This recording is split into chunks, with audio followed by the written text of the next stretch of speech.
In Switzerland there lived an old count who had an only son, a boy who was so stupid he never learned anything. One day the father said, "My son, listen to what I have to say. Do all I may, I can knock nothing into your head.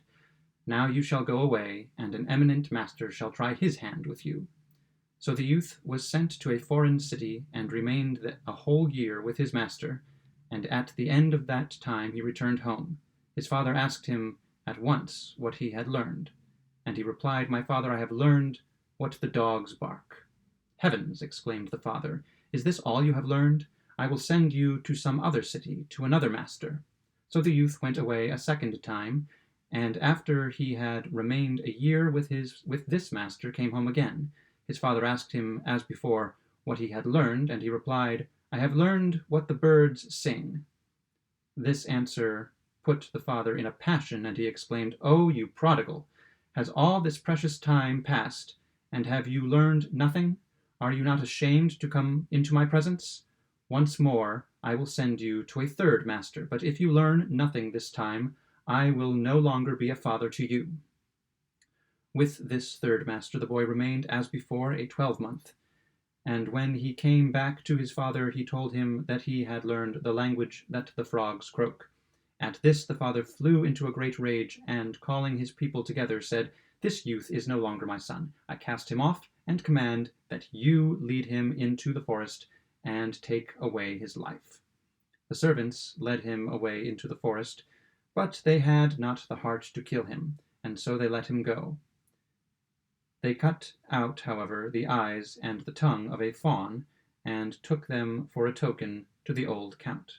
The young man wandered along, and after some time came to a castle, where he asked for a night's lodging. The lord of the castle said, "Yes, if you will sleep down below. There is the tower. You may go, but I warn you it is very perilous, for it is full of wild dogs, which bark and howl at everyone, and at certain hours a man must be thrown to them whom they devour." Now, on account of these dogs, the whole country road was in terror and sorrow, for no one could prevent their ravages. But the youth, being afraid of nothing, said, "Only let me into these barking hounds, and give me something to throw to them. They will not harm me."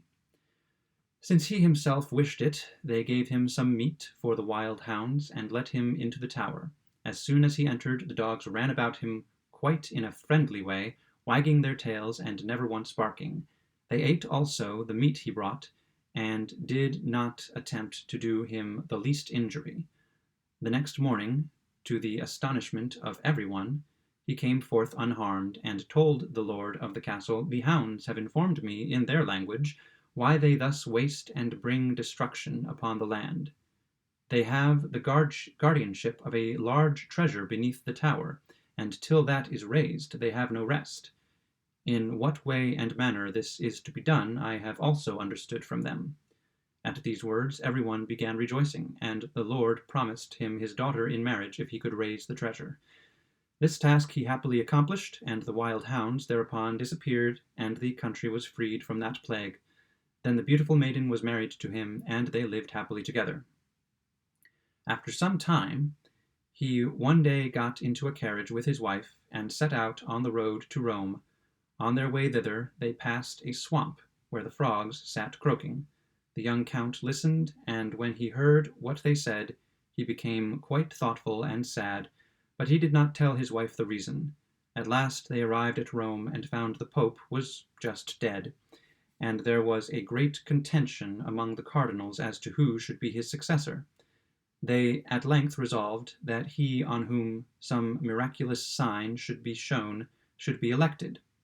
Just as they had thus resolved, at the same moment the young count stepped into the church, and suddenly 2 snow-white doves flew down, one on each of his shoulders, and remained perched there.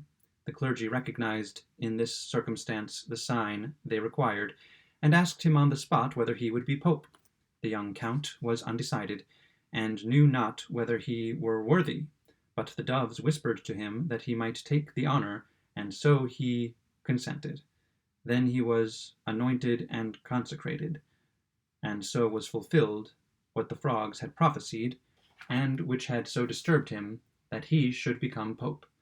Upon this election he had to sing a mass of which he knew nothing, but the two doves sitting upon his shoulder told him all that was required.